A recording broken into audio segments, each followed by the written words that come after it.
Good evening, ladies and gentlemen, and welcome to this special edition of the Feuerstein's Fire American Soccer Show, the CONCACAF Champions Cup Round of 16 second leg review, as we'll take a look at all those matches involving Major League Soccer clubs as they advance into the next round, along with those clubs as well from Liga MX.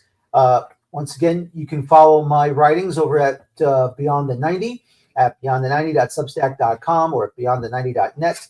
Also locally in New York sports and New York soccer on baddogsports.com. Of course, come on in. The chat room is open here on YouTube. And don't forget to please subscribe for your daily American soccer content. So we've had, in the round of 16, 8 matches.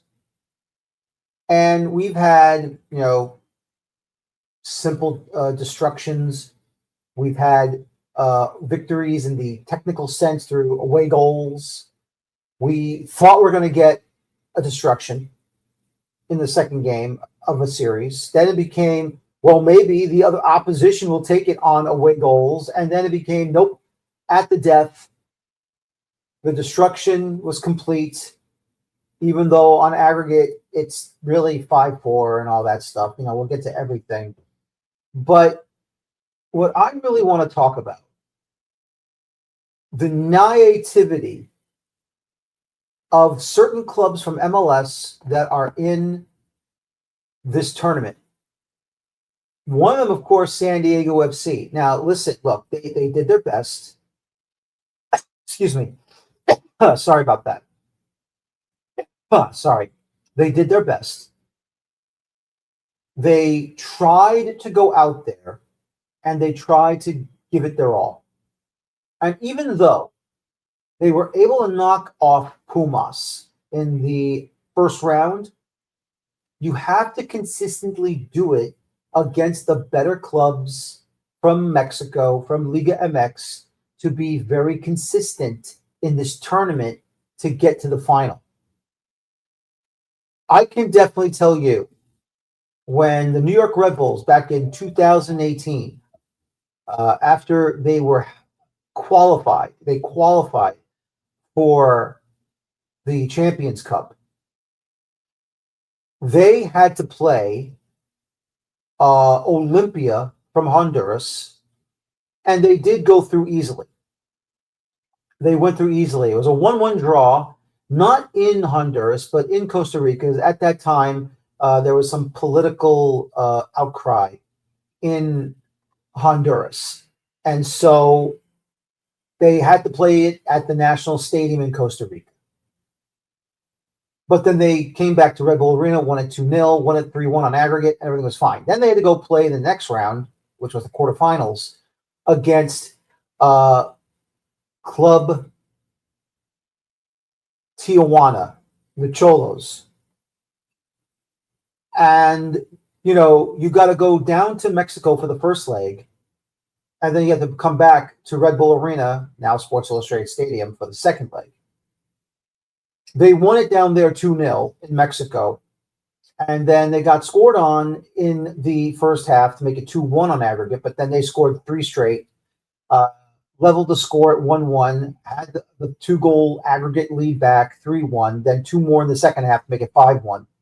And then their next opponent was Guadalajara, and Guadalajara is a powerhouse in Mexico. The Guadalajara powerhouse. They could not beat them. They coughed up 1 goal. They never scored any. Came back to Red Bull Arena. They basically just bunkered in by the goal line, by the net, and let Red Bull get all the chances they could get. And they couldn't score any. And that was great managing from Almeida, who was, of course, after his time at Guadalajara, went to become the head coach at San Jose Earthquakes in MLS. So, honestly, it was an amazing game to watch. And it was amazing to see how good of a club Guadalajara truly is. You have to give them credit where credit is deserved. But when you watched what San Diego FC did in the second leg in Toluca, And what FC Cincinnati did in the second leg against Tigres, once again, creativity of some of these MLS clubs is going to get you. They're going to find ways to punish you. But at the same time, nick that away goal, and you put yourselves in a position to take the series, but you're not doing the necessary job to cement the result. That's what you get when you allow the option around, regardless if you're playing it at home or you're playing the second leg in Mexico. You have to play that game. If it's in Mexico, the second leg, you must, and I stress this, you must attack. You cannot defend an aggregate scoreline because it takes them 90 minutes to put in 4 or 5 goals, and they will go get you. When they're at home, they're comfortable. And that's the fault of Cincinnati for not doing what they did. And we'll get into that with Kenta Hagiwara, who'll join me later very soon. You must go down to Mexico and you must have an attack mentality. An attack mentality. That's what you need to have. And if you don't have that in the stadiums in Liga MX, you're not going to succeed. That's what Columbus did when they went to the final. That's what the Vancouver Whitecaps did before facing Inter Miami in the semifinals, going to play Cruz Azul in the final. You cannot defend, no matter how large or how small your aggregate situation is. You cannot bunker in for 90 straight minutes. It is impossible. Especially down there, especially in those stadiums, especially where it's filled from the first row all the way to the last. You have to give them credit for filling it up in a midweek game. You have to give them credit because not only did Tigres did not quit, their fans did not quit. Their fans basically willed them to get the result they needed, to gain the advantage on the aggregate that they needed. Once again, we're not there yet. We need these clubs to be consistently better whenever these matches are played down in Mexico and when they have that advantage in the second leg. You cannot, and I stress this again, you cannot assume it's in the bag. It's not. And this is where you get yourselves in trouble. And even though they were able to pull off that fourth goal on the aggregate and the away goal at the time, threatening Tigres, what they did Cincinnati in that second leg in second half stoppage time was absolutely criminal. Criminal. And this also goes to San Diego fans. You know as well as I do. Any matches in Mexico in the second leg, it's their advantage. But when you coughed up 2 penalties to Toluca, even though you won the match 3-2, that's 2 away goals. You had to be ready to be down there for the second leg. Had to be. And you couldn't do it. And you failed. Now, obviously, this is the club's first time being in the CONCACAF Champions Cup, so I guess we can still give them a bit of a pass, but it's still not good enough. It's still not good enough. And this is why you cannot go in with a bunker mentality from the start of the opening whistle all the way to the final whistle of the match. Cannot happen. It should not happen. you got to go in there and just fight it down there, because if you're not going to play it smart, you're never going to get those results that you think you should get. And that's the truth. You cannot assume it's in the bag. They're coming after you.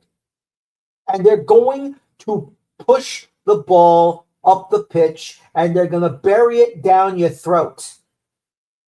If you do not do what certain clubs have done from in the past up till now, you're never going to get through, and you'll never ever get back to the final. Or if you do miraculously get to the final, you won't win the title. This is a hard lesson to learn. And some of these coaches should know this by now. Some of these coaches should know this by now. There is plenty of time to watch this tournament, whether you were in it in the past or not in it, and you watch it, and then you're seeing everything that happens in front of you. You know what's coming. You cannot outsmart Liga MX clubs when they host the second leg down in Mexico. It's impossible. You got to come out with a mentality of attack first, keep attacking second, always attack third.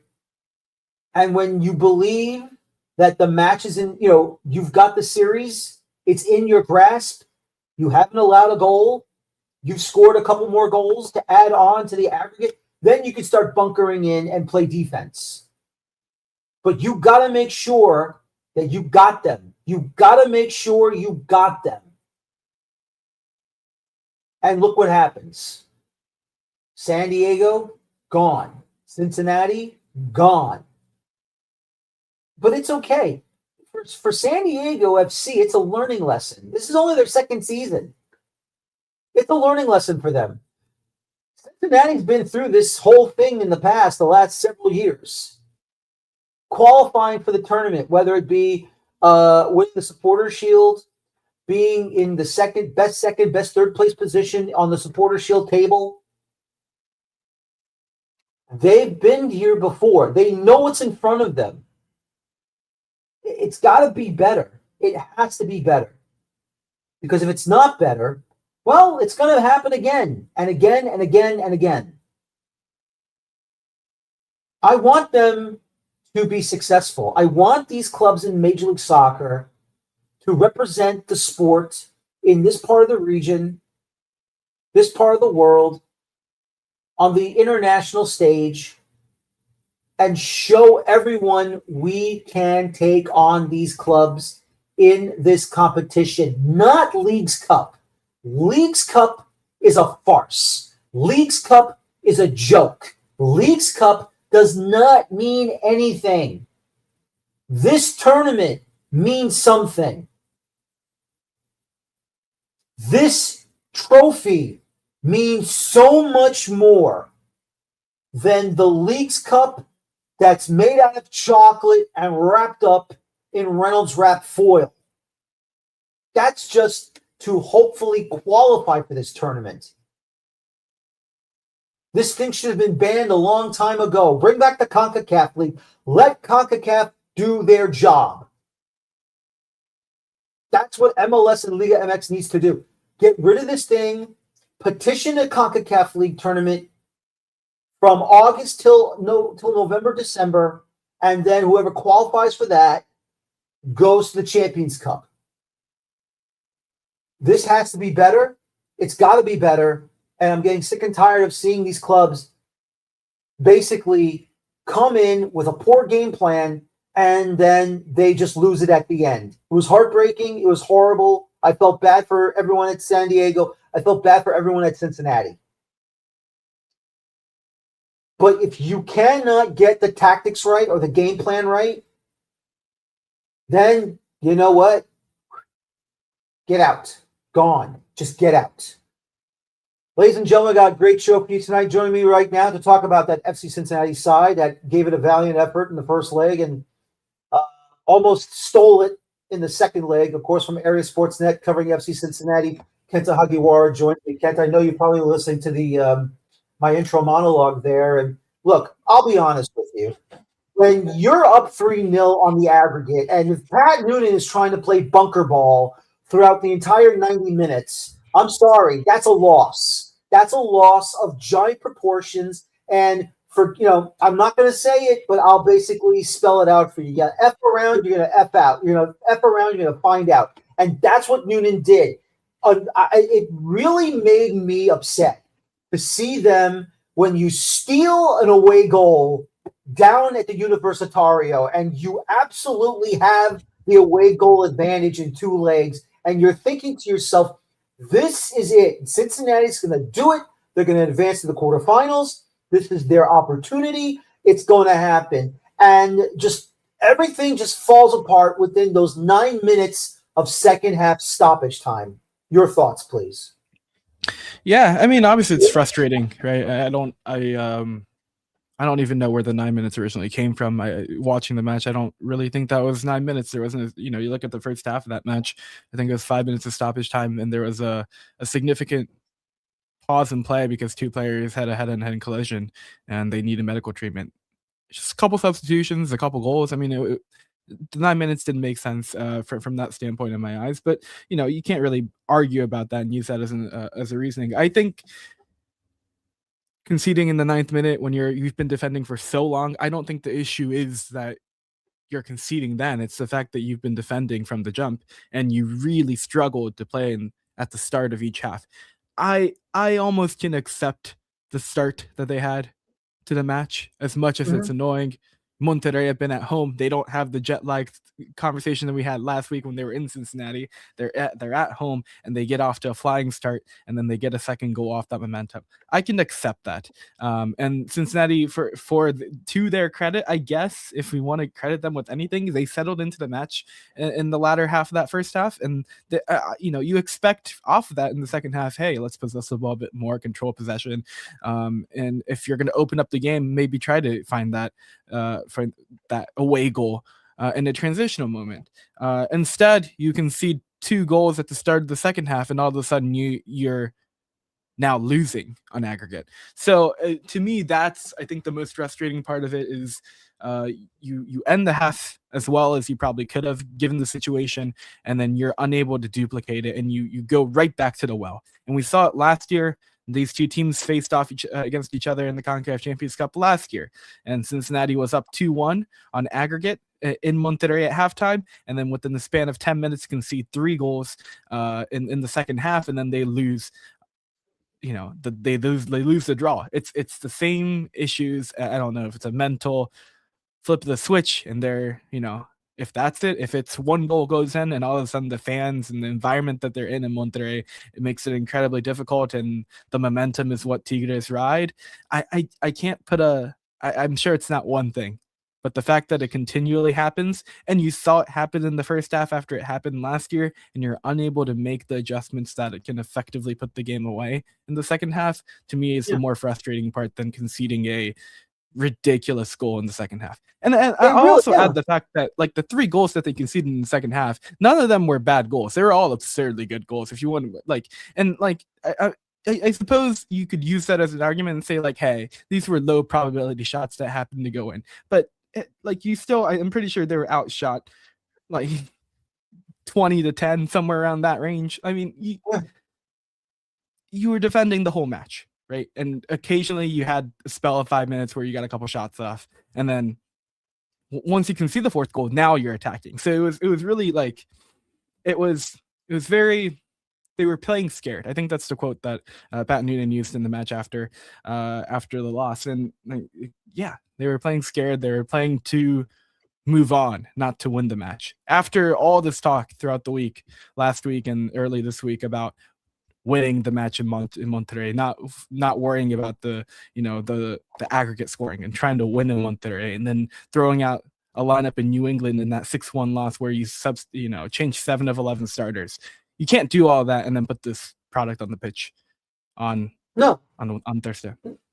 No, absolutely not. And that's what really bothers me is that, okay, fine, look, your priorities were this CONCACAF Champions Cup match against Tigres in the second leg down there. Pat has to be better than this. Pat Noonan, look, great head coach. He deserves all his plaudits. Supporter Shield, great job. Had a great run in the Open Cup a couple years back. Great job by him.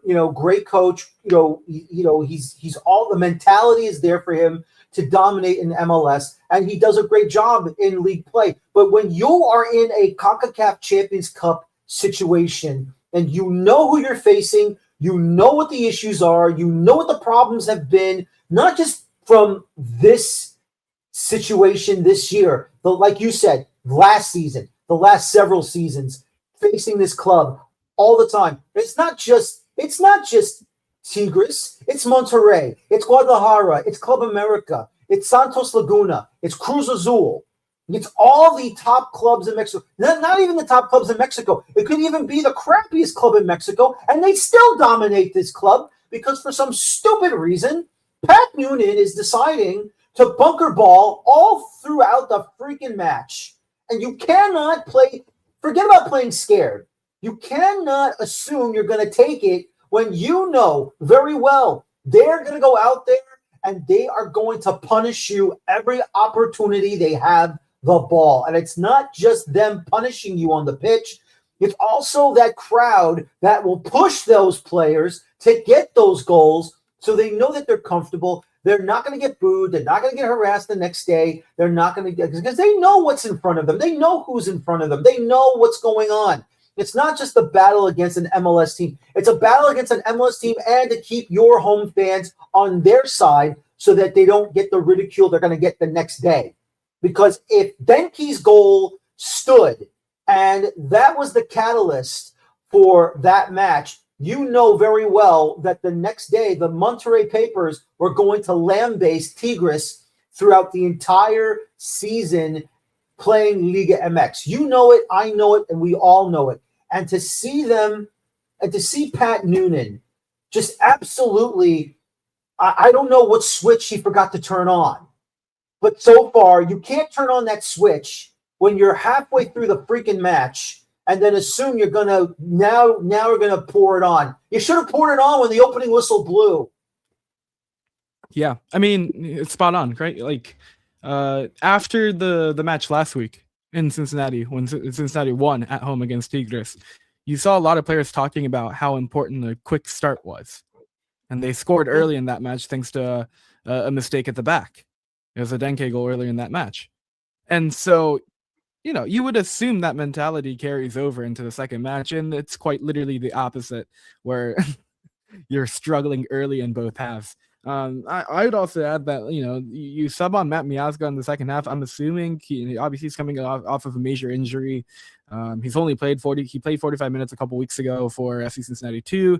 He's definitely not match fit to play a full 90. Neither was Evander. But I really would have liked to have seen him kind of start the match and kind of set the mentality from the start.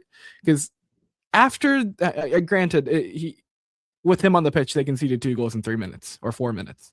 But after that, I mean, after he got settled into the match, you kind of saw his direction and kind of the leadership that he provides that back line, and maybe something that Miles Robinson doesn't necessarily have as a trait compared to what Matt Miazga has, that experience and kind of that maybe extra not. mentality, that oomph, right? Obviously he gets that yellow card, and it's a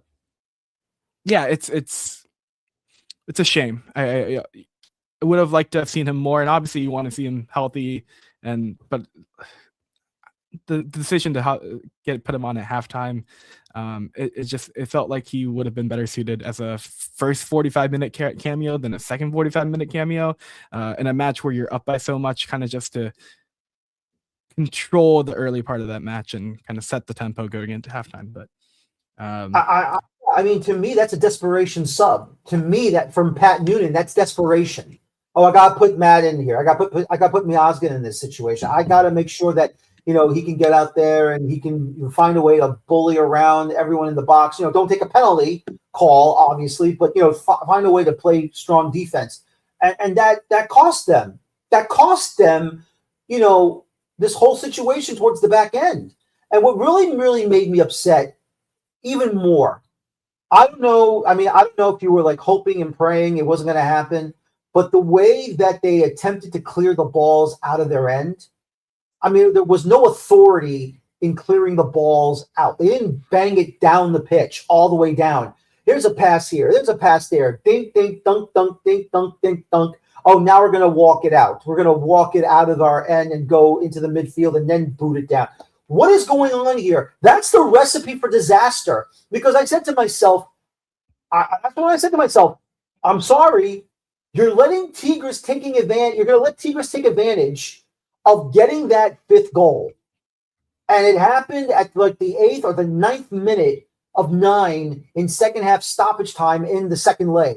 It finally happened, and I'm sitting there and I'm just saying to myself, "It's going to happen."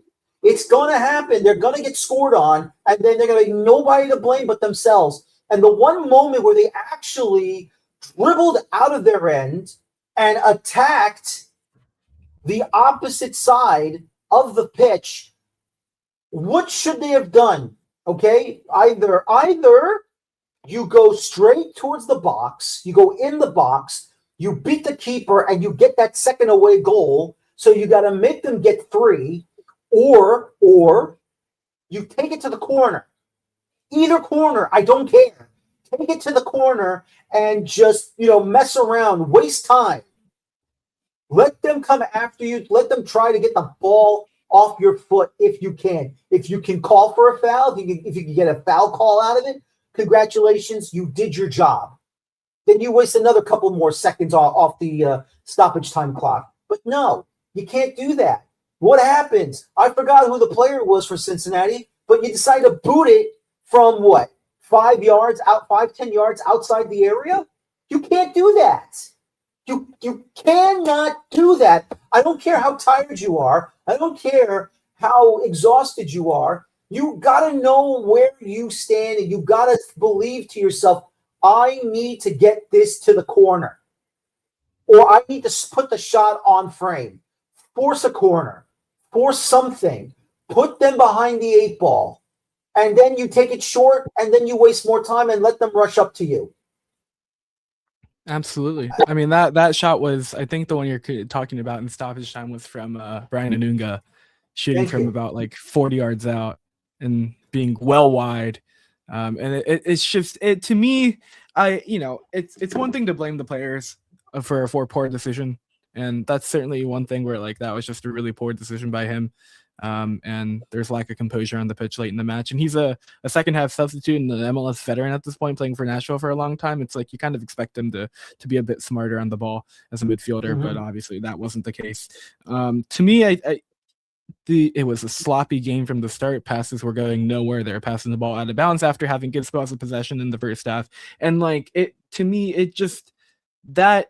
When it keeps happening, regardless of the player, that's a coaching issue. If it's one player making a mistake here and there, that might be an individual issue. If your whole unit is struggling to be composed on the ball, that's a coaching issue. I think there's an inherent like difference between those two. And it was a sloppy game. I think Cincinnati didn't even complete 75% of their passes. I mean, like it's just not good enough, especially when you're on the road, especially against a team that was feeling themselves because they were scoring early. They had the whole crowd behind them. You just can't be doing that. You can't make the mental mistakes. The physical mistakes you can get by, the mental mistakes you can't. And even the penalty that got wiped off for an offsides. I don't know if you were watching the match particularly close in the second half. Anunga, Gidi had a bad physical mistake there on the counter. Anunga fouls the player. I didn't see much contact in it, but there's definitely contact, and draws a penalty, and the flag goes up. But that flag doesn't go up. Then it's a penalty. Like it's another, like, you can't be fouling in the box there when it's 4-1. It's just not not something you can be doing. So exactly. It just wasn't good enough. And to me, obviously, like the New England match over the weekend in MLS was a really disappointing result. A 6-1 loss, get a red card from Dada Valenzuela, all that goes on, right? And some people are saying, they were throwing that match. They were more concerned about CONCACAF Champions Cup. But to me, it feels like when you lose that badly, regardless of who's on the pitch, that mentality is going to carry over, and that's going to bleed into the next match. And it felt like, and Noonan kept saying, "Oh, they were playing scared," all this stuff. But ultimately, when you're on a bad run of form, they needed to go into that New England match playing their best 11, or playing a bit better than they did. Yeah. You can't No, lose 6-1 exactly. and then expect to do well 4 days later. No, exactly. And if you want to get some of those players from FC Cincinnati to an opportunity to play in that match, fine, do that. We don't care. But give them the mentality of, we're going into this match hard. We got to go in and we got to play our best. And then we'll move that over from this match in league play to our Champions Cup match down in Monterrey. Look, obviously, I mean, I've never seen anyone get sacked after a horrible Champions Cup loss or a Champions League loss in Europe or a Libertadores match. I've never seen anyone get sacked for this type of fine, I'll say it, malfeasance. If you want to say it, that's fine. But the reality is this: as great as Noonan has been, I mean, in your mind, is the target on his back now from the front office? Is Albright now worried about what's going on here with Noonan, or does he still have confidence that Noonan can turn the ship around? I know there's only Leagues Cup left and the rest of the regular season, but we've already seen Orlando say goodbye to Oscar Pareja after 3 matches. After just 3 matches in a brand new season, say, okay, that's it, we're done. We'll say we've parted ways, but you're done. So, I mean, could we see this from Noonan this season? Could he be sacked in the middle of the year? Or do you think he's still safe? I think he makes it at least at this point to the World Cup break. I don't imagine that second coming anytime earlier. I think there's definitely going to be his seat's definitely warmer than it was at the start of the season. You pointed out Oscar Pareja. I think the one thing with his situation was, like, there's a lot of change in the roster heading into the season with a lot of players moving on, and they didn't particularly end the season well last season. They started off really poorly. Cincinnati at least made the playoffs last season. Like, I think there's a bit more of consistency, recent consistency, where you would look at what Pat Noonan's done. That resume is going to give him a little longer of a leash. But he's going to have to turn it around, of course, right? Like, that's a no-brainer at this point. He had one of the probably friendliest schedules to start off the season in MLS. He started off playing Atlanta at home, Minnesota on the road, Toronto at home, New England on the road, and now you're playing Montreal at home. That really should have been a great way to start the season in terms of schedule and MLS play. And you're 1 win and 3 losses in the first 4. Now playing Montreal at home on Sunday, a team that kind of, I feel like, tactically speaking, is not gonna be a fun matchup for Cincinnati based off how they've been playing recently. So we'll see. But I'd imagine he has a leash at least through the end. Like, I guess it's the end of May when the MLS season kind of comes to a pause and the World Cup happens.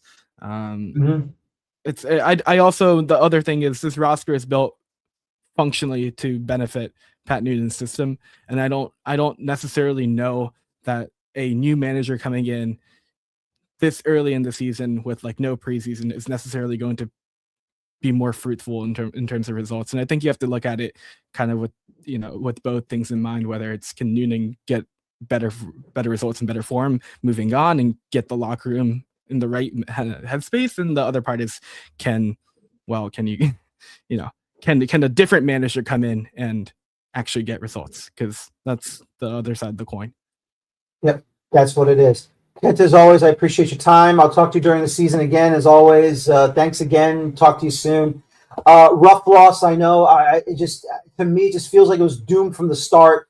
Just the wrong mentality and the wrong tactics from Noonan and the players. They got to be better than this. If they ever do qualify again for 2027, it's got to be better than what we saw, because this just cannot happen. That they got to have the biggest brain fart in all of brain farts in this region. I mean, look, you're not in the UEFA Champions League. If you're in the UEFA Champions League, it's 10 million times worse, because they'll score 20 on you if you're going to go in like that. Not the 4, 20. You know it. I know it. They know it. And it just can't be done. It just cannot be done. They have to be better than that. Absolutely. It's a shame.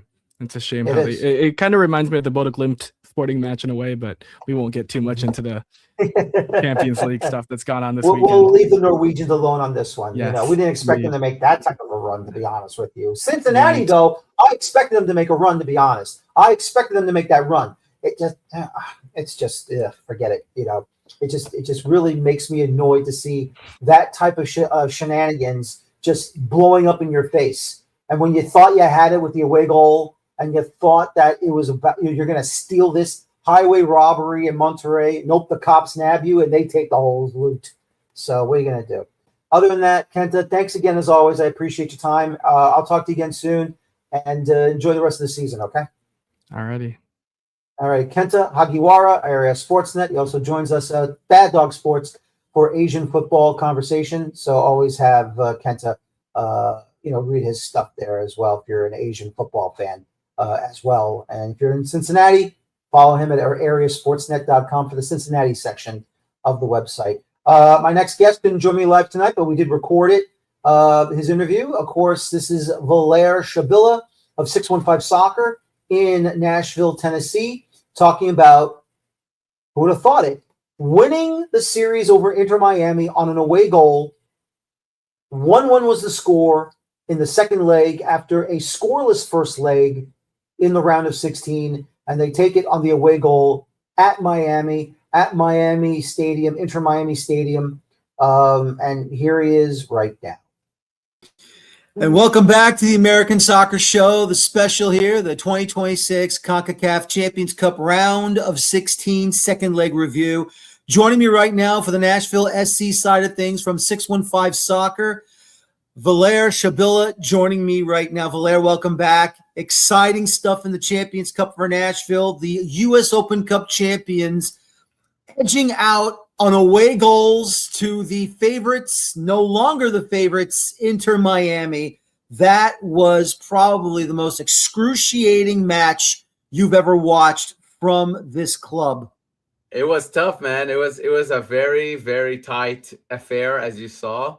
Honestly, it was in the balance up until the very last kick in both games. Let's be honest here. I didn't think like Nashville got away with one or anything like that. I think both teams missed very clear chances, and both teams, obviously scored just one goal. And I'm not the biggest fan of the away goals rule, but it is the rule currently, and Nashville won fair and square, I think, and you just kind of have to take that and move on. But it's in terms of surprises.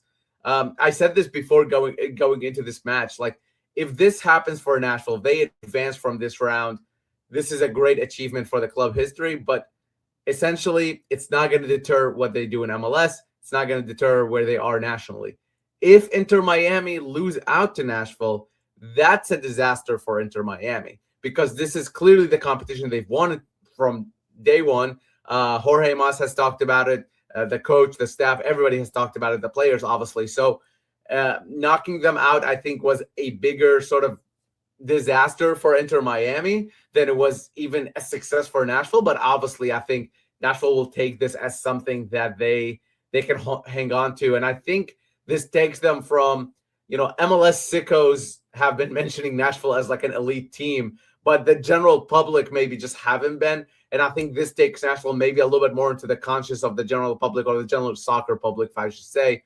And something like that. Obviously, this alone won't be it, but I think defeating Messi and Miami is going to be a really big step towards that.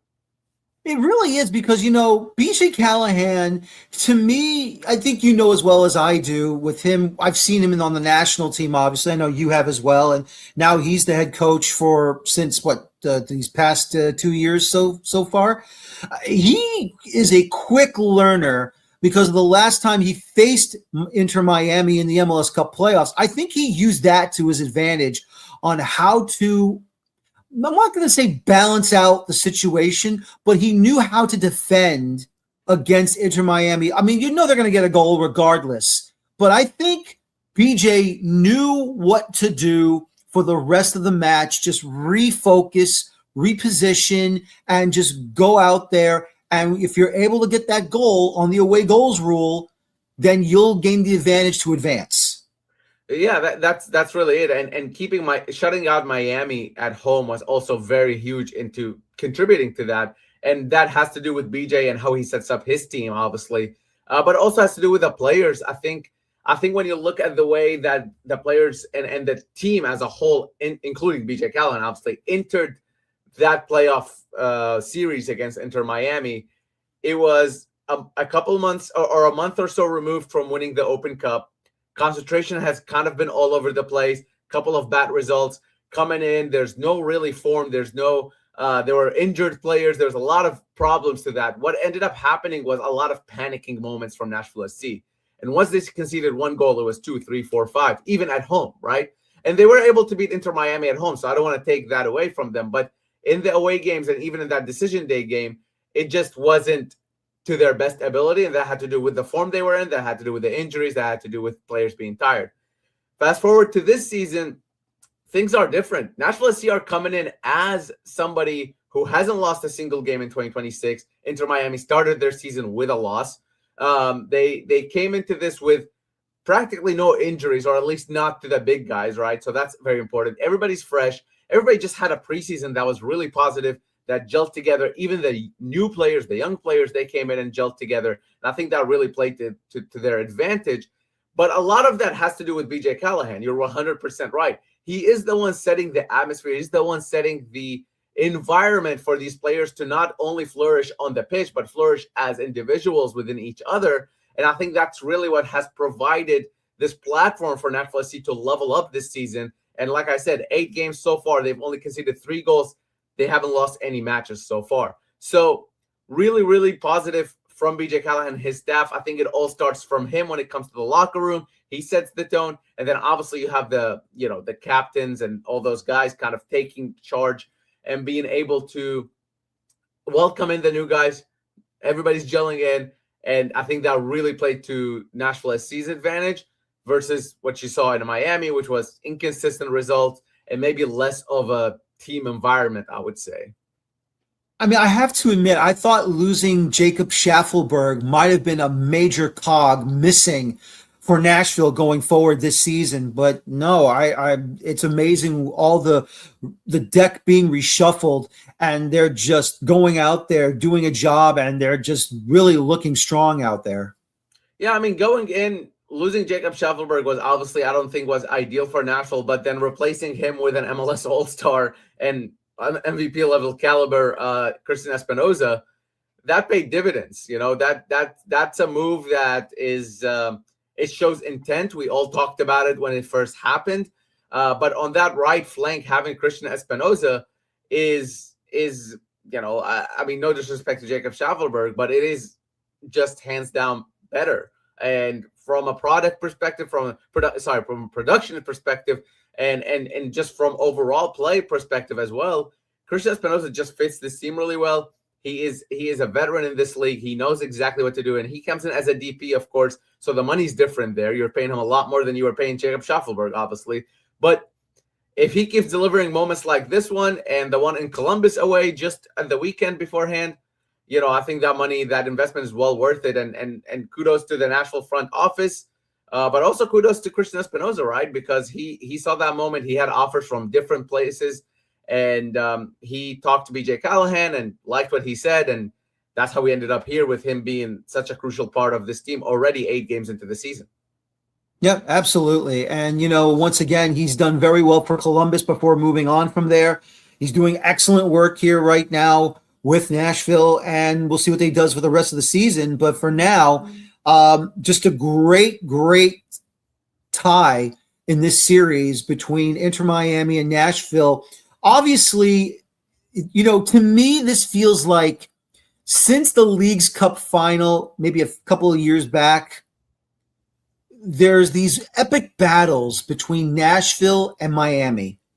To me, it feels like this is going to be a derby for a long, long time. Now, we don't know how much longer Messi has and what will Miami do to reshuffle the deck, so to speak. But for me, this feels like, okay, you win the League's Cup, well, then we're going to face you in the Champions Cup. Oh, yeah, you're going to beat us in the Champions Cup, well, then we'll face you in the playoffs. Not the playoffs, then, whoops, sorry about that. if not the playoffs, then maybe the Open Cup one day. I mean, there's a lot of tit for tat going on between these two clubs, and I love it. I absolutely love what I'm seeing. And now you're going to see the battle of the technical areas between BJ Callahan and Javier Mascherano. To me, it just feels like this is something brewing that no one expected. Yeah, I think, and I'll take it back even further. If you go before the Leagues Cup final, these two teams came into the league the same year, and there was a lot of talk about Miami, owned by Beckham, signing Matuidi, signing Higuain, and there was practically no talk about Nashville SC. And a lot of Nashville SC fans and some people who even worked for the club took that fairly personal. And in that first year in 2020 with COVID, with all that garbage that was going on there, Nashville SC meet Inter Miami in the play-in match. And again, Inter Miami coming in with the big stars, Higuain there, Matuidi again, and everybody else. And they come into Nashville and they get smacked 3-1. And Dax McCarty runs past Matuidi, who, Dax McCarty is like the epitome of MLS, right? And this guy is a World Cup winner, and he just goes past him, scores a banger. And I think from that moment on, obviously they have played in the regular season, but that moment kind of solidified that there was a little bit between these two teams more than any other team. And there were always sort of comparisons because they both came into the league at the same time. Obviously, when Messi got there, it changes everything, right? It changes the whole dynamic of the relationship between the two teams, because now Inter Miami is not being looked at as another MLS team. They're kind of looked at as this outside thing, and that's kind of just happens to be in MLS. But I will tell you this. You mentioned the U.S. Open Cup. They've actually played against each other in the U.S. Open Cup. So Inter Miami is the team Nashville SC has played the most, with 21 matches since 2020. And even if you count the 2 USL years before that, Inter Miami will still be the most games that Nashville SC has played. And it has been a battle. It has been a very, very much back and forth. They've played them in every single competition possible. So there is no, unless there's a new competition down the road, there's no other way, maybe like a Club World Cup. That's really the only other way you can play Inter Miami in a new competition. And I think that's kind of brewing. And it's obviously there is a big disdain, I think, from MLS fans in general to Miami. But like I said, with the Nashville fans, it kind of started before the Messi thing. The Messi thing amplified it. And when you think about that final and going to the 11th kick of the penalties and being at Geodis Park and all those things really add to it. And I would say it's veering towards Miami being Nashville's number one rival, because really Cincinnati and Atlanta are the other two big ones that Nashville fans dislike or hate, but there just haven't been that many games of consequences against those two. And where Inter Miami, there's been so many games of consequences against, and I think that really starts to build something. Yeah, it really does. And, the next opponent now for Nashville in the quarterfinals is Club America from the Liga MX. And it's basically all MLS versus Liga MX right now. What are you expecting again? I think Nashville might have faced them already in the past. I could be wrong, but still, though, it's still good. It's going to be an epic battle. Obviously, they have Alejandro Zenejas, the U.S. American International, on that club. We all know what those clubs will do in Mexico. What are you expecting with this big matchup now? Yeah, they've actually played each other twice. And the first one was a friendly, which was called the Leagues Cup Showcase, not to be confused with the new and reformed Leagues Cup. And that match ended 3-3 and went to penalties, where Nashville won in penalties. Wild scenes. And actually, Josh Bauer scored a goal in that. So so he might play in this one too. Who knows? But he's a player who played in both. And then they played again in the Leagues Cup quarterfinal in 2023. And that's the actual proper Leagues Cup. And that match ended 2-2 and went to penalties. It was Samsur's debut, which he scored in the 95th minute to take the game to penalties. Just wild scenes. And then that was the game that everybody thought it ended when Jack Mayer penalty was saved. And then 25 minutes later, the penalty shootouts resumed. And there were players fighting, fans running into the stadium, cups being thrown all around the stadium. It was some of the most wild scenes I've seen in my life, let alone on a soccer pitch. It was hands down the craziest thing I've seen on a soccer pitch. But Nashville ended up winning that penalty shootout. despite how chaotic it was, and going through all the way to the final of the Leagues Cup final, which again, they played Miami. So yeah, a bit of history here, which is weird because, like you wouldn't think these two teams would have history. They both kind of wear yellow, so there's that as well. But third time for Club America in Geodis Park. First time for Nashville to play in Mexico. So that's kind of to your point. We've seen what Mexican teams do in Mexico, and it's not pretty for MLS. So it's going to take a lot of concentration. It's going to take a lot of commitment. And even like we saw with Cincinnati, winning at home 3-0 wasn't even enough against Tigres. So it's like, what are you even going to do, at this point? So I think Nashville is a little bit more organized than Cincinnati at the moment. If they can continue this run until the Club America game, I think they're going to be up for it. But yeah, I can't predict Nashville going through necessarily, but I don't think it will be an easy matchup for Club America. And before we let you go there, Valair, obviously we're getting to the international break, and Iraq are heading to Mexico to be in the playoff. Of course, they'll face the winner of either Bolivia or Suriname in the first playoff matchup on Thursday. Next Thursday, or should I say this upcoming Thursday, and then on Tuesday, it would be the 29th, I believe, of March.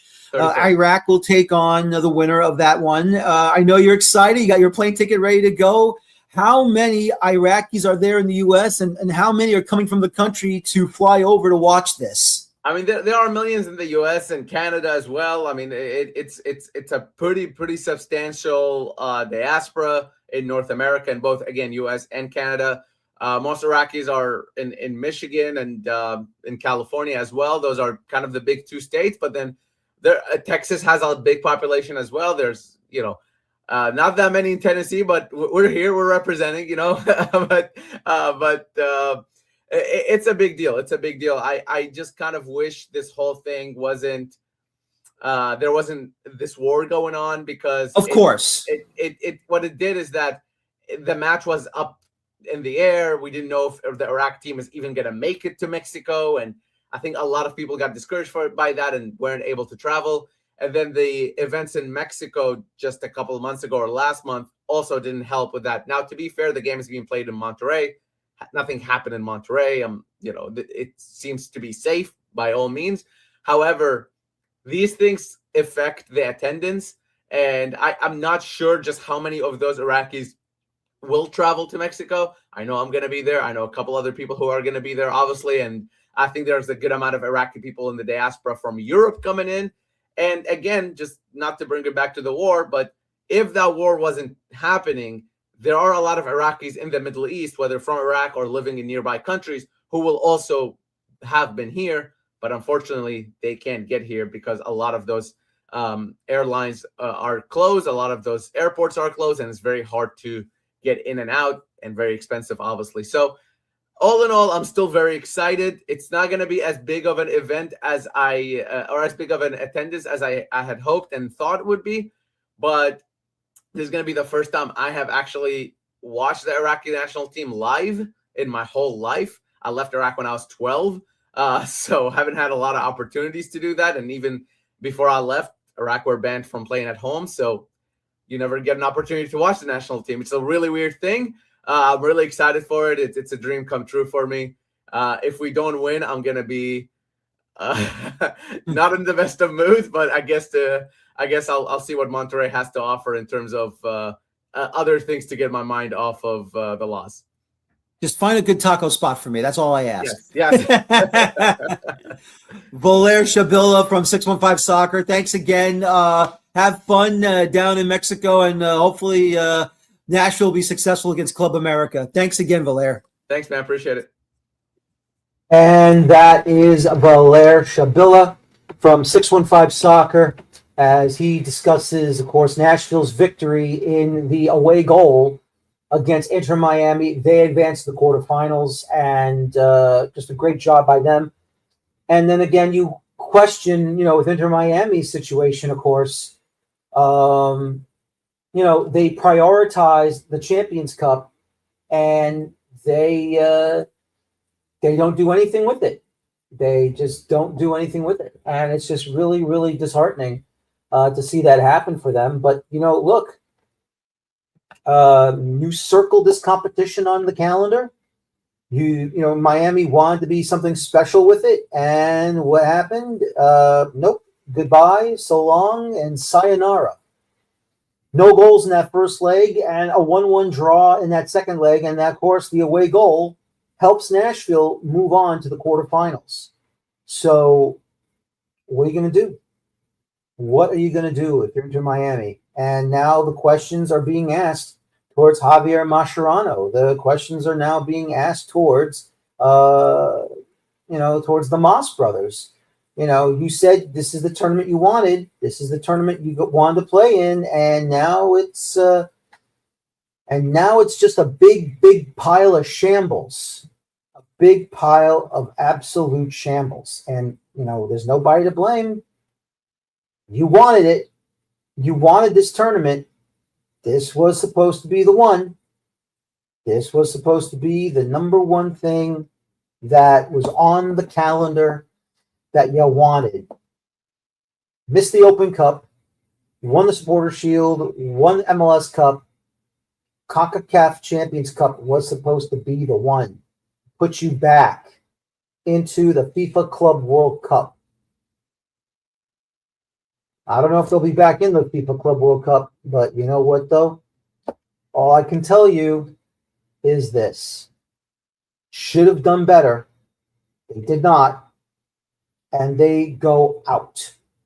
They're over. They're done. And now you got to wonder how you're going to qualify for the tournament next season. Once again, there's Leagues Cup. Get as far as you can in the playoffs or be in that high echelon in the Supporter Shield standings or win the Supporter Shield. And we'll see what happens. But, that's really pretty much a disappointing result for Inter Miami going into that matchup in the second leg. I mean, look, Lionel Messi scores, great, good on him. But it's not just Messi anymore now. Now it's got to be someone else. Someone else has to come in there and put the ball in the back of the net. Messi's only part of it. He's not going to make those long, winding runs from his end of the pitch to the opposition's end of the pitch and then bang it in. Those days are long gone. Those are left over in Barcelona. It's now this Messi in Miami, Fort Lauderdale.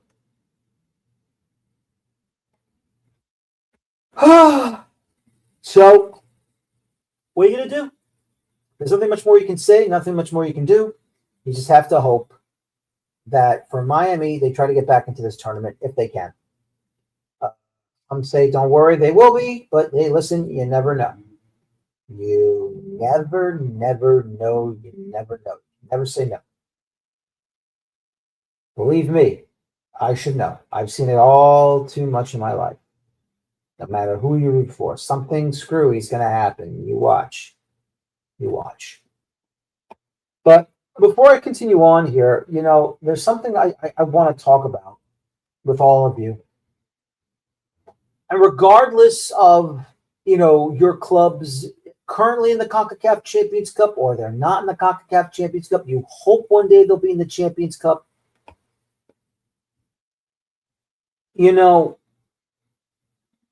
I'm getting a little annoyed seeing these great stadiums in Major League Soccer not having a sold out house outside of the Pacific Northwest, outside of Seattle, outside of Portland, outside of Vancouver. When it's a midweek match, whether it be a league match or an Open Cup match, a Canadian Championship match, or the Champions Cup match, you guys have to show up just as loud, just as ruckus, and just as large, if not more large, when these cup competitions happen your way, for your club. And if you cannot do that and support your team at the highest level of cup competitions, what are we doing here? I understand. Oh, midweek this, midweek that. It's tough. I gotta drive all the way out here, all the way out there, and I gotta attend the match. And then when I get home, it's even worse. Pardon me. But let me ask you this. And it's a serious question to all of you watching this show. What about these midweek games that you just cannot make, but you can always make the weekends? Do you watch what goes on in Mexico? I don't care. Oh, there's baseball. Oh, there's hockey. There's the NBA, baseball, the Thursday night football, and all this and all that. You can't do a Wednesday night soccer game. I mean, come on. I've done it. I don't even need permission from anybody. I just go and do it. I just go and do it and, support the team. That's when I was a supporter. Now I'm a media member. But still, though, I get annoyed when you rarely see enough people in the lower bowl or in the upper deck or just the entire stadium altogether. I understand the team is not good, but still, though, if the team is good, it's midweek. I understand, but how about bringing the kids back? Would you please get a chaperone? You want me to be your chaperone? I mean, that's fine. I'll take the job. I don't care. Bring the kids with you. Bring them to the games. It's not that hard, It's not that hard.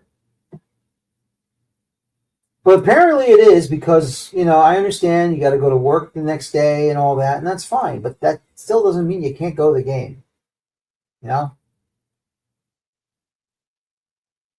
So what can I say? I don't know. But I will say this. Once again, these clubs have to be better coming out of MLS when you're playing down in Mexico, regardless of which leg it is, first or second leg. It does not matter. Play better. Do not assume it's a cakewalk. Do not go out there scared. Be ready. Challenge them. And then you may get a result that you thought was not possible. If you don't think it, you won't overreact to it. Period. But hey, what do I know? I'm just doing a show. I mean, I've seen enough of it. That's for sure. I've seen enough of it. Put that down. Let's go ahead and give you some scores while we wait for my next and final guest tonight. Let's go ahead to the Club America Philadelphia Union matchup. That was a 1-1 draw, of course, in the second leg, and Club America wins it on aggregate 2-1. Rodrigo Durando in the 6th minute made it 2-0 on aggregate with the away goal advantage at the time. And then at the start of the second half, Jesus Bueno gets the penalty and converts it in the 49th minute, and it's 1-1 on the match. 2-1 on the aggregate for Club America, and it's Club America that does the job. Good for them. And so with the next matchup, all Liga MX matchup, we have Monterrey against Cruz Azul. Monterrey does get the early goal first to make the aggregate 4-4, I believe. Yeah, no, I'm sorry, 3-3. Makes the aggregate 3-3. Cruz Azul has 2 away goals, so the tie goes to Cruz Azul, of course, and they're thinking, oh, we got this in the bag until the second half starts, and then there's Jose Paradella. He comes up big, gets his goal, gets the away goal, and even though Cruz Azul is behind on away goals, 2-1, on aggregate, they have the advantage at 4-3. So for Cruz Azul, they get their away goal, they take it, off they go back home to Monterrey, and it's in their back pocket, and that's all they really needed. So that was pretty good from them. It was really interesting to watch. Here's one that like I said, you got to pay better attention to what's going on. You got to make sure you get the necessary results to move ahead. And this is, of course, as we talked about, San Diego FC falling to Toluca by a final of 6-3. They scored 3 goals in the first leg at home, San Diego, and they allowed 2 away goals. And unfortunately, no challenge. No challenge at all. They tried. But once Jesus Anguello makes it 3-3 on aggregate, it's over. 1-0 in the match, 3-3 on aggregate. That signals, sayonara and hasta la vista, baby. And then from that point on, it just snowballs. Paulino gets his first goal of the match at the 56th minute. Jesus Anguello gets his second of the match in the 59th minute. And then finally, Jesus Gallardo in second half stoppage time does the job. 4 straight goals for Toluca FC. And unfortunately for Toluca, Christopher McVeigh, excuse me, got double yellowed, and then the red card came in. And so he is done. And if they do qualify for the Champions Cup, he'll have to serve that 1-match suspension whenever San Diego FC returns to the Champions Cup. So, I mean, look, valiant effort. They did their best. Coughing up those first 2 goals at the stadium in Hartford. And, at Snapdragon. My fault. Sorry about that. I just got, I mixed up my competitions. San Diego FC does a great job at home. Coughs up those 2 penalties for Toluca. You can't keep putting the referee in a situation where they're going to take advantage of it and give the opposition that opportunity, either it's a free kick or a set piece, because they're going to find a way to bang it in the back of the net. They're going to find a way. They always do. This is why you cannot assume that you're going to advance. This thing should have been over and done with, and it wasn't. It was over and done with by Toluca. That's for sure. So that's all I can say. That's all I can talk about. It's a situation, once again, where, clubs like Cincinnati and San Diego, you cannot be naive in these games, and you cannot have a manager that's going to manage scared. If you do that, well, guess what? It's over. It's all over. Nothing more, nothing less. But once again, folks, this situation for all these clubs in MLS, they got to do better. They got to do better, much better. And, it's a learning lesson for San Diego, that's for sure. This is not a learning lesson for Cincinnati. They should have done better. They absolutely should have done better. But hey, this is the life of being in the Champions Cup. You never know what you're going to get. Oh, excuse me. So joining me now, my next guest, he comes from the Pacific Northwest. And this matchup was, of course, you didn't know where it was going to go, but you always know it's going to be exciting whenever Portland, Seattle, and Vancouver get together in a league match or in a Champions Cup match or even an Open Cup match. Throw the book out, throw the table out, throw the chairs out, throw the couch out. It's going to be a knock 'em out, drag 'em out fight. And joining me right now from Cascadia FC, the one and only Michal Martinez, as he talks about this great victory by the Sounders in both legs. Michal, thank you for your time. Hope you're doing all right. You growing a mustache? What the hell's going on? I am. I'm growing a mustache and a little bit of a facial hair down here too. Oh, are you? Who'd you lose the bet to? So there's a story behind it. So my friends are getting married in the summer. It's a 60s themed. So I was like, you know what? Let's grow out the mustache to be funny. They loved it. And now I'm keeping it. Yes. I've seen some of those old 60 films, though they had crazy mustaches back in the day, that's for sure. But I'm telling you right now, you're growing one like Raleigh Fingers did, I'm going to yell at you. Don't do that. Don't worry. I'm just getting it super thick, and then I'm going to trim it up a little bit. All right. Good for you. I'm glad to hear that. Let's go ahead and talk about this matchup. Like I said, Vancouver, Seattle. I'm not going to call it a train wreck, but I think someone's going to get wrecked pretty badly, and that was the Whitecaps. Yes, it was. Honestly, I did kind of feel bad for them because they've been doing so well in the season so far. One of the best defensive teams, best offensive teams in MLS, but like something about when they play against the Sounders, they kind of just fall apart, and I'm mad about it. I love to see that kind of result of 5-1 aggregate. You can't go wrong. No, can't go wrong at all. I know I couldn't get you last week, but when you saw 3-0 and all 3 goals were away goals, I mean, were you shocked to see how strong Seattle was? I mean, don't get me wrong. I know they're a strong side, and Schmetzer does a great job managing the club, but especially at BC Place, you kind of felt maybe Vancouver might take advantage somewhere. I was surprised by the end result. I wasn't surprised by how the Sounders played, the way we're set up on the counter, like the way the Sounders have been utilizing that low block and then that quick counter, quick transitions have been really good this season. Like I said, I was surprised it's the 3-0 scoreline. By then, I kind of knew the tie was over. I didn't really expect Vancouver. Almost no team can come back from that kind of scoreline, especially when away goals are in hand. Yeah, absolutely. And, seeing Seattle, starting off very well, of course, we all know Jivan Badwal makes it 3-1 on aggregate at the time. And there's nothing you can do about it. You knew Vancouver was going to score a goal.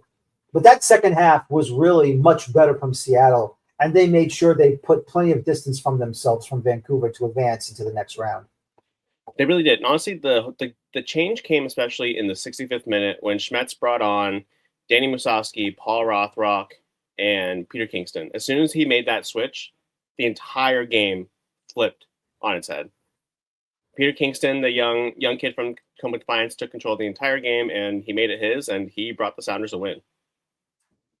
Yes, he did. Absolutely. That's one of the players. There's like 2 players. There's 2 players in American soccer that has the best names, the best last names ever. There's the one guy in the lower levels. His name is Philip Goodrum. So, that's a great name, Goodrum. And then, of course, you have Paul Rothrock, which I love his name.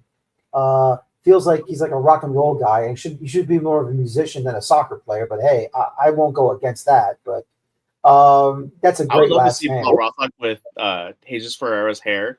He has that 80s like hair metal going. Like I would love to see Paul Rothrock have that. Yeah, no, I would love to see that too. That'd be great. But 5-1 on aggregate, nothing to sneeze at, and just a well thought out match from Schmetzer from start to finish. So, it's just one of those things where I just love what I saw. Oh, yeah. The way we've seen the Sounders team change its style of play in the past 2-3 years, and the way they can do it on like a flip of a switch is insane. That Schmetz has really brought this kind of culture to the team where every single player will play for him, play for the badge, and commit to that style of play. Like I said earlier, when it comes to low block, the Sounders were playing against the Whitecaps in both legs. We haven't really seen that from the Sounders in the past couple of years since 2023, when they only allowed 32 goals all season in the league. It's just really nice to see the Sounders kind of bringing it back to basics after going all out attacking last season and kind of really hunkering down the defense. And it really helps having Steph Fry back between the sticks, having that veteran leadership, helping the young guys kind of really understand what it means to be a Sounder. No, it really does. And, once again, Schmetzer, it oozes out of him. He's been part of that team for how long now? I mean, what, 50,000 decades? It feels like it. He is Mr. Sounder. I mean, he played for them too, I think, at one point, didn't he, or no? Yes, he did. Yeah, him and I believe one of his siblings also played for the Sounders, and he's been part of the organization ever since. Yep, exactly. And look, he knows what to do. I mean, he's got his fingers all over the team.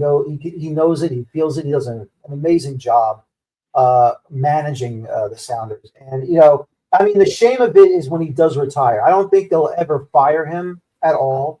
Even if they do have a poor season, I don't think they'll ever fire him. I think they'll let him decide when it's his time to go, and they'll try and bring in somebody else. But without a doubt, Schmetzer's just been one of the better managers in MLS for a long time now. Even before when they were in MLS, when they were in USL. So I mean, hey, I just think it's going. I think he just does an amazing job.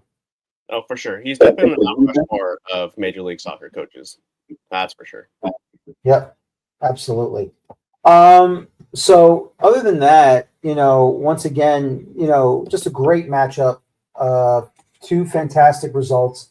But now you're going to have to face Tigres from the Liga MX. I don't have to tell you about them. I think you know very well what they're about and how difficult they're going to be. And, I mean, this is a big test.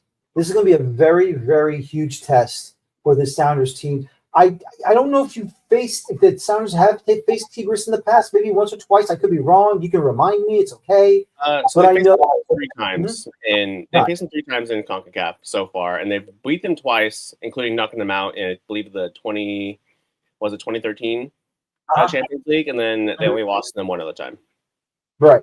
So this is the rubber match right here. So we'll see what happens. But when you watch them, I'm assuming you watched them against Cincinnati in both legs. I mean, what did you thought about their performance against Cincinnati in the second leg? Because obviously that first leg was probably a misnomer. It probably was never going to happen again if they come to Seattle. But still, though, what's about Tigres that either worries you or you feel confident that the Sounders will do a better job than what Cincinnati did in that second leg? I can see the Sounders doing a better job in Cincinnati in both plays because Sounders defense is a lot more organized and a lot more established than Cincinnati's is. But the thing is with Tigres, they have that pedigree, whether it's in Liga MX or it's in CONCACAF. They are one of the all-time best teams in this entire region. And yeah, the Sounders have a good record against them, but this Tigres team, they know when to come together. They know when to start playing. And they showed that in the second leg against Cincinnati. Like, that was a complete dismantling. Yeah, they were at home, so that kind of gives them that advantage. But, like, I think no matter where they go, this Tigres side can do this no matter who they play against. Yeah, no, I agree with you there. And obviously, it's not just Gignac you have to watch out for. I mean, it's that entire team. It's really that everyone on that team that's going to find a way to get that ball into the back of the net. And I just think I'm not worried about the tactics from Schmetzer. I know they're going to be grade A tactics, and they'll be a lot better than what Pat Noonan tried to do. Because that really annoyed me. Seeing Noonan just basically bunker in basically the entire match until they're like, okay, our backs are against the wall, let's go and attack. When they should have been attacking from the first minute all the way to the last. You cannot bunker in, especially down in Mexico. You're going to lose badly. And when they were down 4-3 on aggregate, of course, they get the away goal. And the way they were defending in second half stoppage time, okay, fine. You can question the amount of minutes being earned for second half stoppage time with 9, but still, though, you can't think and dunk passes or try to build from the back when you got to just boot the ball all the way down the field. Yeah, you got to bring it back to kindergarten soccer. Like, there's no reason to be trying to play this tiki-taka or whatever else you're trying to do from the back. I mean, we saw this also from Philadelphia the night before in their game down in Mexico. They tried the same thing, but they had everything planned out. It just felt like they knew they weren't in it, and they just kind of said, you know what, screw it. Let's just let them have it. Let's focus on the league. It's fine. But you will get teams like the Sounders, or even against teams like the Whitecaps the other day. Yeah, Sorensen made some subs where it's like, okay, yeah, you're focusing on the league now, but like they're still going for it.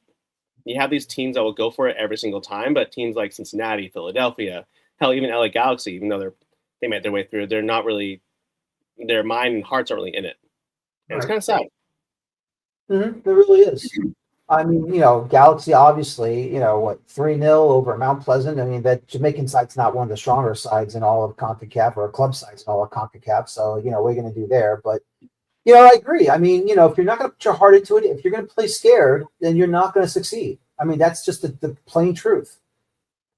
100%. And you see, like, then right now, I think the favorites right now, I don't know about what you think, but for me, the favorites right now in this tournament that are left has to be Toluca, Club America, and now the Sounders. I agree. No, I think I agree there. I mean, LAFC, I'll give them a puncher's chance because they always have that puncher's chance. But if you're thinking realistically, see, you have to say Seattle because they've already won it before. Granted, the Pumas team was not that great, but that doesn't mean anything because it's still a Mexican side. They could have done something to the Sounders in the first leg of that final when it was a 2-legged affair back then. But they couldn't do it because that particular Pumas team stunk up the joint. That I know, but still, though, you can't take them for granted. You have to go in there and you have to play like, that title means something. You can't just walk in there, we're going to do it, all right, and then whammo, it's all over. Yeah, like you want to have bragging rights in CONCACAF. Like not many MLS teams have that. No. And you would think that more would try to go for it at the very least. But I mean, like I said, I get it. You're already down on aggregate. You're not going to come back and win this, but like, at least try. At least show some sort of fight. Yeah, exactly. No, you're absolutely right. Show some fight. Show everyone what you're made of, and go out there and prove to everyone that you can do it. That's all it is. If you're not going to show the fight, then what's the point of even showing up in the first place? Yeah. But other than that, once again, is this what the feeling is around Seattle right now? It's like, we know what goes on in the league season. I know you're not going to be able to play Open Cup again because of the whole Leagues Cup crap, but still, though, what's the feeling around Seattle right now when it comes to the Sounders? Like, ooh, do we have an opportunity to win this title again? Is that feeling into the city right now that there's a possibility of another continental championship? I think it is. I think because this performance against a regional opponent or regional rival, I think seeing the Sounders win that 5-1 aggregate, do a demolition job, especially in the first leg, I think a lot of fans are excited. They're happy to see the Sounders competing in CONCACAF after going out against Cruz Azul last year in a really, really depressing way, watching two players go down injured. But I think a lot of fans are expecting a decent run in this. Not many fans really care about Leagues Cup unless we're playing against Inter Miami because we all hate Messi and Inter Miami. It's fine.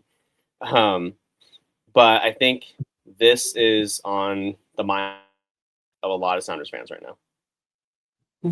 Great. That's great to hear. I mean, look, I take no, I think I've already said this many, many times. I do not see Leagues Cup as a major tournament. I will never tell anyone that the Leagues Cup is a real tournament. It's a fake tournament. It's really full of it. It's just, you just put in what, $2 million, $3 million worth, and that's it. That makes it into a great tournament. No, it's an absolute sham.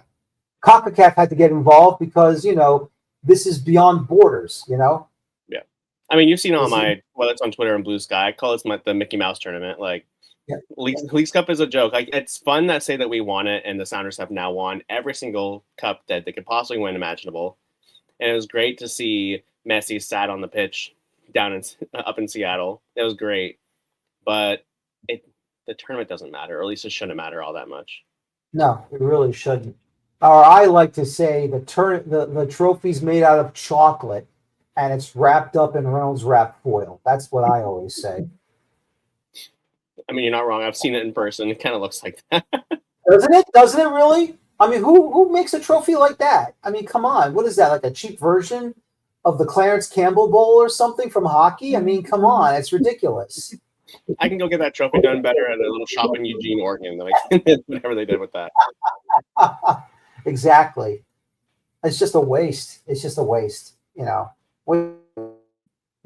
mean, look, U.S. soccer can be better at the prize money too, obviously, but I know it's a couple. It's broken up into different elements of who goes the furthest and stuff. Yeah. What get a title sponsor for God's sakes? Yeah. I mean, that's all you got to do. Just ask for a title sponsor. Yeah. So, what else is going on with you and our wonderful friend in Portland at Cascadia FC? What we got lined up on that website? We actually have a lot going on right now. So I obviously haven't been writing as much. I've been taking kind of a step back and doing a lot more admin stuff. But we did launch 2 new podcasts this year. We have a Portland Thorns podcast called the Rose City Breakdown. And we just launched one today called Rain Check. which is our other Sounders writer and Seattle Reign writer, Callahan Blucho. He's running that one. So we got some big stuff coming up. Obviously, Jeremy, he's fantastic at covering the Timbers, one of the best in the country, if not the best. Good friend of both of ours. Exactly. Jeremy's a great guy. Jeremy's a great guy. Check Cascadia is on the up and up. We're officially in year 4, and we have some World Cup coverage coming up as well. That's awesome. That's going to be fantastic. Did you get your? Were you able to get FIFA media credentials when the U.S. comes to Seattle or to any of those games, or no? Working on it. It's a whole thing, but yeah, we're getting there. I know. No, of course. Look, you'll make it. Don't worry. I mean, we'll be there. You'll be there. I know you will. I know it'll take time, but I promise you'll make it. Absolutely, you will. But Michael, as always, thanks again for joining me tonight. Hope to have you back on again after the quarterfinals, both legs. And good luck against Tigres. And thanks again for joining me tonight. Of course. Thank you. Thank you. Michael Martinez from Cascadia FC, along with Jeremy Peterman. They do a great job covering all 3 clubs in the Pacific Northwest: Portland Timbers, Seattle Sounders, Vancouver Whitecaps, and, of course, the 2 NWSL clubs in the Portland Thorns and the Seattle Reign. So that's exciting, and that's a lot of fun. So here are the remaining 2 second leg matches. Of course, like I said, I couldn't get in time. LA Galaxy, Mount Pleasant, but we all know the score was 3-0. Galaxy in the second leg, 6-0 on aggregate. And once again, there's San Diego FC and Toluca. Just an absolute shambles of a second leg for San Diego. But once again, I give them credit. They tried their best. That's all you can ask of them. And they went out there and did a job. Hopefully they've learned from this little situation and that they can move on into the next time they go to the Champions Cup, and it'll be a lot better than they were before. And finally, of course, what a matchup it was between Costa Rica's LD Aluenza and, of course, LAFC. It was 1-1 in the first leg. It's 2-1 LAFC in the second leg, and the LAFC wins it on aggregate 3-2. Of course, at the time, Aluenza had the away goal in BMO Stadium. Santiago van der Putten made it 2-1 on aggregate with the away goal advantage. And then, as you saw, moving on, it was Nathan Ordaz in the 51st minute that leveled the score with the away goal. So that was 1-1 on the second leg. It was 2-2 on aggregate. And the away goals were even, so that probably meant extra time, but it did not happen because David Martinez steps up big time and gets that big second goal, that second away goal that gives them not only the goal aggregate advantage, but the away goals advantage, even though they didn't need it because they won it on aggregate 3-2. But still, though, getting 2 away goals is big, especially down in Central America, especially in Costa Rica. And those are big-time matches right there. So get ready once again. These are the matchups once again for the quarterfinals.